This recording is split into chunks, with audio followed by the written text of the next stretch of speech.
தமிழ்நாடு அரசின் கொள்முதல் நிலையங்களில் நடக்கின்ற நிர்வாக சீர்கேட்டினை கண்டித்தும் விவசாயிகள் திமுக அரசின் மிக கொடுமையான வேதனையான நடைமுறைகளுக்கு பலியாகி துயராக நிற்பதை, அவர்களுக்கு நியாயம் கேட்பதை உறுதி செய்யும் பொருட்டும் நாம் தமிழர் கட்சியின் சார்பாக நடைபெறுகின்ற இந்த கண்டன ஆர்ப்பாட்டத்தை தலைமையேற்றி நடத்தி கொண்டிருக்கின்ற நாம் தமிழர் கட்சியின் பொருளாளர் எங்கள் ஐயா மருத்துவர் பாரதி செல்வன் அவர்களே, எங்களது வழிகாட்டி மாநில ஒருங்கிணைப்பாளர் அண்ணன் ஹுமாயூன் கபீர் அவர்களே, எங்களது அழைப்பை ஏற்று இங்கே கண்டன உரை ஆற்ற வருகை தந்திருக்கின்ற நாம் தமிழர் கட்சியின் மாநில கொள்கை பரப்பு செயலாளர் என் உயிர் இளவல் சாட்டை துரைமுருகன் அவர்களே, ஒருங்கிணைந்த சோழ மண்டலத்தின் நாம் தமிழர் கட்சி நிர்வாகிகளே, தாய் தமிழ் உறவுகளே, உங்கள் அனைவருக்கும் வணக்கம். அன்பு உறவுகளே, தமிழ்நாடு அரசு கொள்முதல் நிலையம் என்ற பெயரிலே வெட்ட வெளியிலே பர்தாவை மூடி வைத்து கொள்முதல் செய்யப்பட்ட நெல்மணிகளையும் சரி, கொள்முதல் செய்ய வேண்டிய நெல்மணிகளையும் சரி வீணாக்கி மிகவும் ஒரு மோசமான நிலைக்கு எடுத்து சென்றதை நாமெல்லாம் கவனித்துக் கொண்டிருக்கிறோம். எப்பேற்பட்ட ஒரு சீர்கேடான ஆட்சியை திராவிட மாடல் அரசு செய்து கொண்டிருக்கிறது என்று பாருங்கள். இந்த திருவாரூர் மண்ணிற்கென்று ஒரு சிறப்பு தகுதி உண்டு. தமிழ்நாட்டில் பிறந்தவன் எல்லாரும் திருவாரூர் மேல ஒரு கோபம் வச்சிருப்பான். காரணம், இன்று தமிழ்நாடு அடைந்திருக்கின்ற அனைத்து சீர்கேட்டிற்கும் காரணம் இந்த ஊர்ல இருந்து பிறந்த ஒருத்தவர் ரயில்ல டிக்கெட் எடுக்காம சென்னைக்கு போன கதை தான் காரணம்.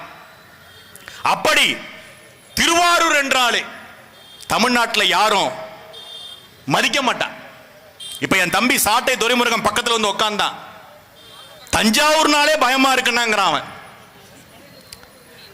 அப்பேற்பட்ட நமது ஒருங்கிணைந்த டெல்டா மாவட்டங்களுக்கு மிகவும் மோசமான அவப்பெயரை இந்த கருணாநிதியும் கருணாநிதி குடும்பமும் நமக்கு சம்பாதித்து கொடுத்திருக்கிறது. 7வது முறையா ஆட்சிக்கு வரணுமா? இவங்க ஆட்சி செஞ்ச லட்சணம் 7வது முறையா. 70% அறுவடை செய்யப்பட்ட நெல்மணிகள்ல 40% தான் கொள்முதல் செய்யப்பட்டிருக்கு.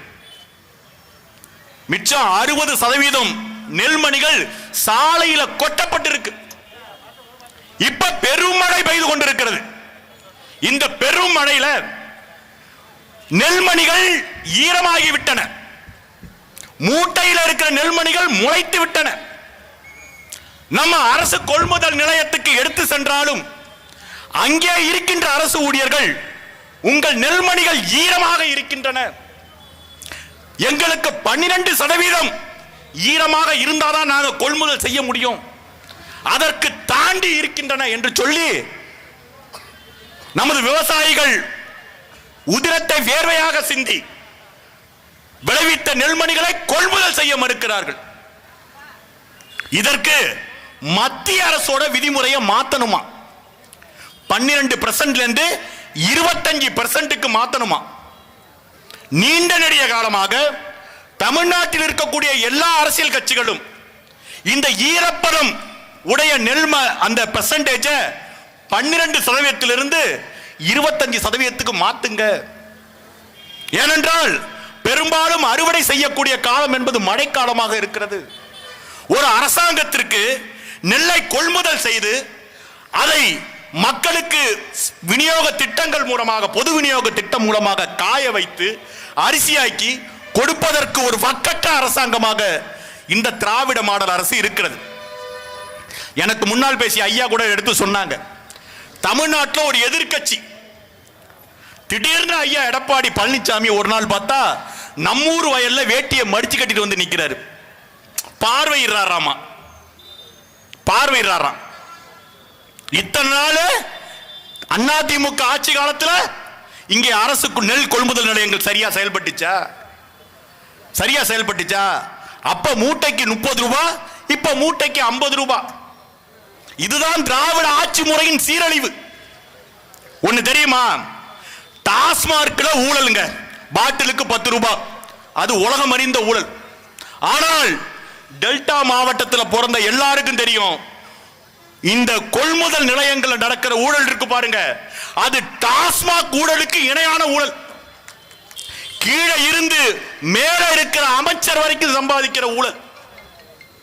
இதுல தமிழ்நாட்டு முதலமைச்சர் சொல்லிக்கிறாரு, நான் டெல்டா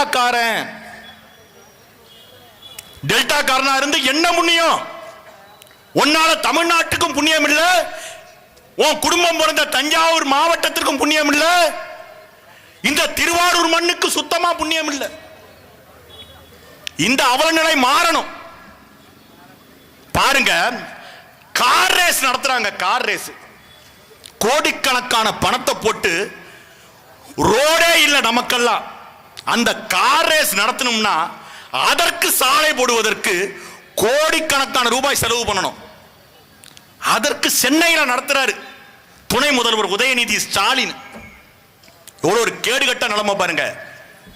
நம்ம நடந்து போறதுக்கு ரோடு கிடையாது. கொள்முதல் செய்யப்பட்ட நெல்லை சேகரித்து வைக்க அரசு கொள்முதல் நிலையங்கள் என்ற பெயர்ல கூடாரத்தை போட்டு வச்சிருக்காங்க. துணி கூடாரத்தை 2 கிலோமீட்டர் அளவுக்கு நெல்மணிகள் கொட்டப்பட்டு ரோட்ல கிடக்கு. ரோட்ல கொட்டப்பட்ட நெல்மணிகள் மழை பெய்யறப்ப வழிஞ்சி ஓடி பக்கத்து வயல்ல விழுந்து முளைச்சு போயிடுது. மூட்டைகள் அடைத்த நெல்மணிகள் முளைத்து நெல் பயிரா மாறிடுச்சு. ஒரு படத்துல கவுண்டமணி இளநீ விற்பான் பாருங்க, அந்த கதை தான் நம்ம கதை. இளநியா வித்தது தேங்காயா மாறி தென்னம்புள்ளையா மாறி வச்சிருப்பான் பாருங்க. அதே போல இப்ப இந்த ஆளு கார் ரேஸ் நடத்துறாங்க. துணை முதல்வர் கட்டாவிங்க டெல்டா மாவட்டத்துக்காரங்களா. உண்மையிலேயே கருணாநிதி குடும்பத்திற்கும் விவசாயத்திற்கும் எந்த சம்பந்தமும் இல்லைங்கிறது உண்மைதான். ஆனா ஒரு முதலமைச்சரா இருந்து கொண்டு தமிழ்நாட்டின் மூத்த தொழிலாக இருக்கக்கூடிய இந்த விவசாயம் படுகிற பாட்டை நீங்க புரிஞ்சுக்க வேணாமா? இன்னைக்கு நஷ்டம் தரக்கூடிய தொழிலாக மாறி நிக்குதே. இந்த வருஷம் தீபாவளிய டெல்டா மாவட்டத்தில் இருக்கிற எந்த விவசாயாவது கொண்டாடினானா? இந்த பொங்கல் வரப்போதே கொண்டாட முடியுமா? கொள்முதல் செய்யப்பட்ட அந்த நெல்மணிகளுக்கு இதுவரைக்கும் காசு வந்து சேரலையே. சாராயம் வித்து செத்து போயிட்டாங்க, சாராயம் குடிச்சு செத்து போயிட்டாங்க. அதுக்கு 10 லட்சம் ரூபாய் இழப்பீடு. நடிகனை பார்க்க போய், அந்த கூத்தாடியை பார்க்க போய் செத்து போனா 40 லட்சம் ரூபாய்க்கு மேல இழப்பீடு கொடுத்துக்கிட்டே இருக்கிறாங்க. பெரிய தியாகிகள் பாருங்க.